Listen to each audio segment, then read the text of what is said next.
यदि आप आर्मी या पुलिस की तैयारी कर रहे हैं तो सबसे बड़ी जरूरी बात आपकी फिटनेस होना है।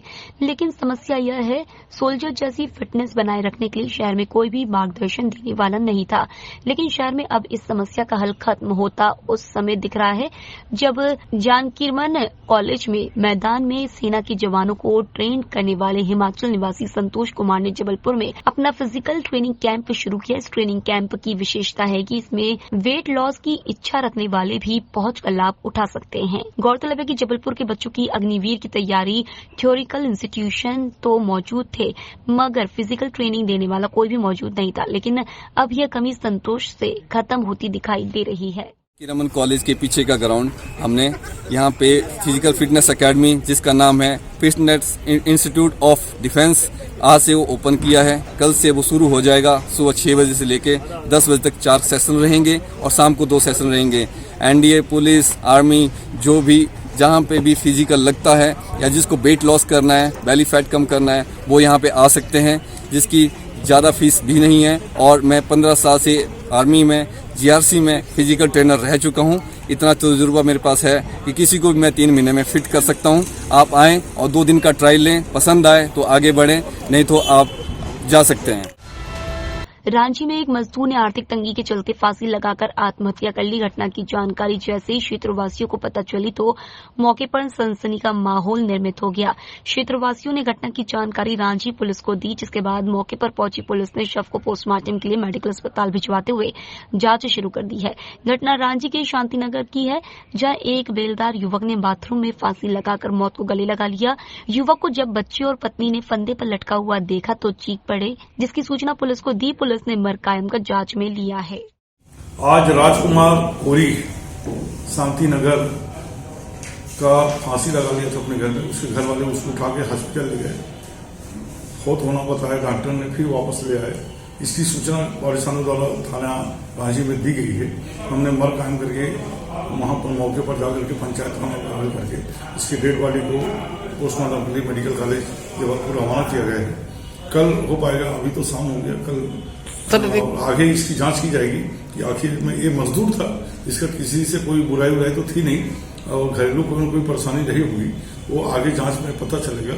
वारसानों से पूछताछ की जाएगी और तभी पता लगेगा कि क्यों फांसी लगा। गौरीघाट में चुनरी यात्रा के दौरान पुलिस और चुनरी यात्रा सदस्यों के बीच हुआ विवाद थमने का नाम नहीं ले रहा है।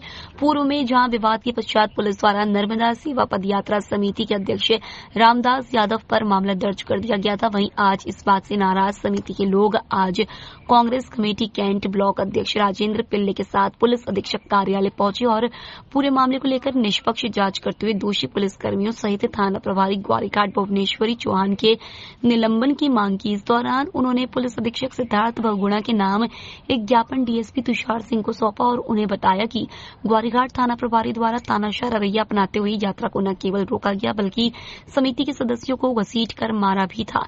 इनका कहना है कि मामले को लेकर मुख्यमंत्री के जबलपुर आगमन पर उनसे चर्चा भी की गई है, जिस पर उन्होंने संज्ञान लेते हुए उचित कार्रवाई का आश्वासन दिया है। वहीं आज पुलिस अधीक्षक कार्यालय पहुंचकर समिति के सदस्यों ने रामदास यादव पर कार्यक्रम किए गए मामले को रद्द करते हुए गौरीघाट थाना प्रभारी सहित दोषी पुलिसकर्मियों को हटाने की मांग की है।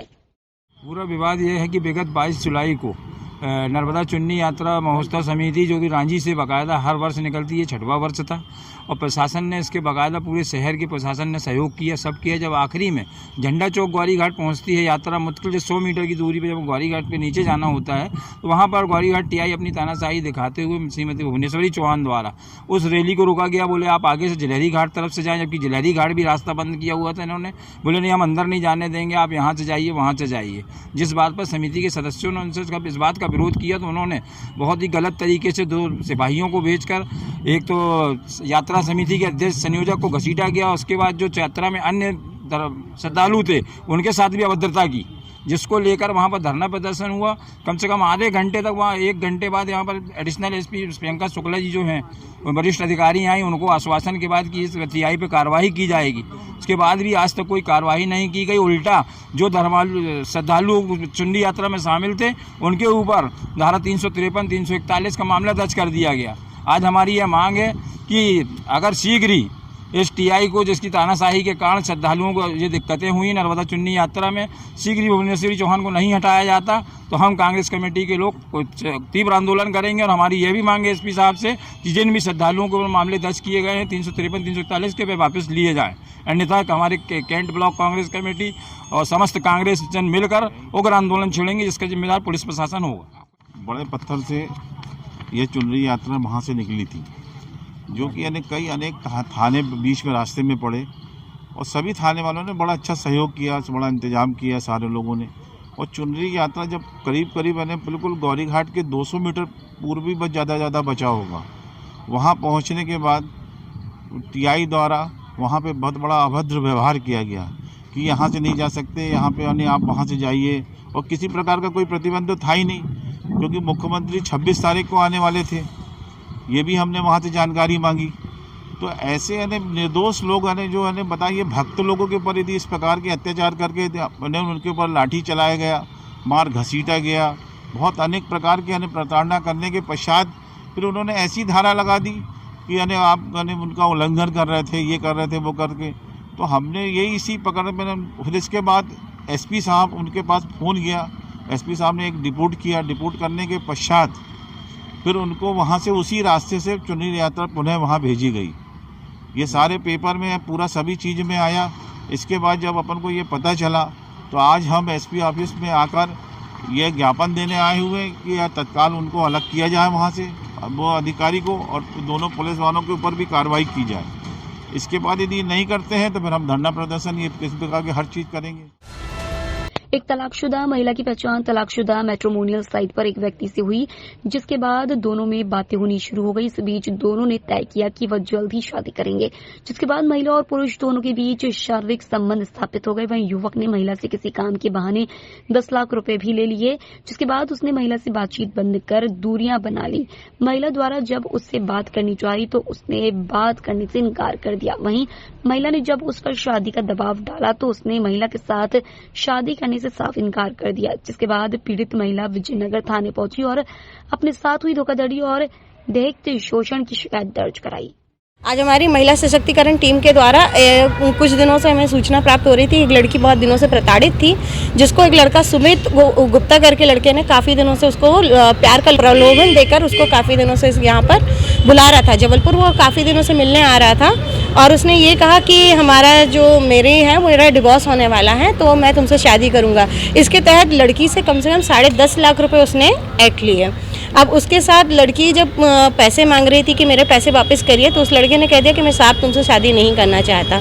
इसके तहत आज लड़का यहाँ पर जबलपुर मिलने आया तो हम लोगों को पता चल गया था कि जबलपुर में लड़का अवेलेबल है, तो हमने पुलिस और मीडिया की सहायता से लड़के को पुलिस के द्वारा पकड़ाया गया है।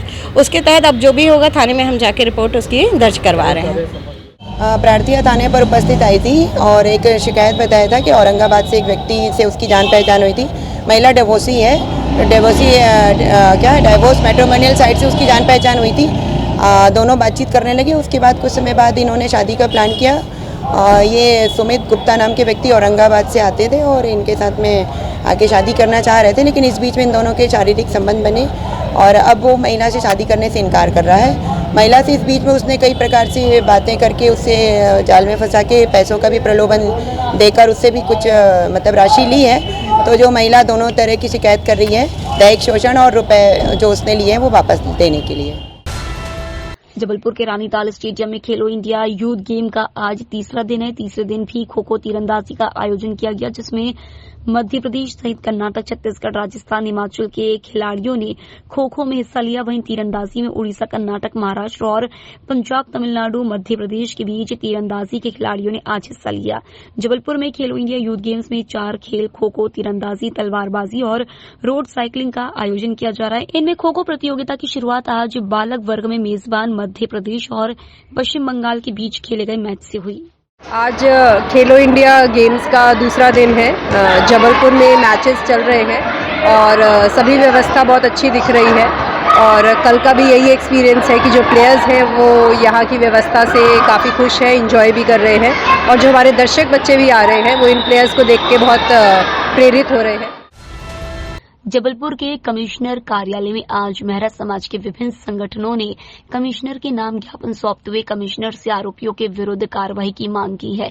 जहां संगठन के पदाधिकारियों ने बताया कि जबलपुर के संभाग के विभिन्न थाना क्षेत्रों में जिस प्रकार से विगत 10 दिनों के अंदर महिलाओं और नाबालिग किशोरियों पर प्राणघातक हमला किया गया, जिस पर अपराधियों ने मंडला में युवती उसके परिवार के साथ मारपीट की, जिसमें एक 22 वर्षीय युवती गंभीर रूप से घायल हो गई, जिसको इलाज के लिए जबलपुर के मेडिकल अस्पताल में भर्ती कराया गया, जहां उसका इलाज चल रहा है। इसी तरह की घटनाएं जबलपुर शहर के अन्य क्षेत्रों में हुई है, जहां पर पुलिस के द्वारा आरोपियों के विरुद्ध मामूली धाराओं के तहत कार्रवाई की गई है। वहीं कुछ आरोपियों को पुलिस ने गिरफ्तार भी नहीं कर पाई है। मामले को लेकर मेहरा समाज के संगठनों के द्वारा संभागीय कमिश्नर को एक ज्ञापन दिया गया और मामले में कठोर कार्रवाई कर पीड़ितों को उचित न्याय दिलाते हुए पीड़ित को 5 लाख का मुआवजा देने की मांग की गई।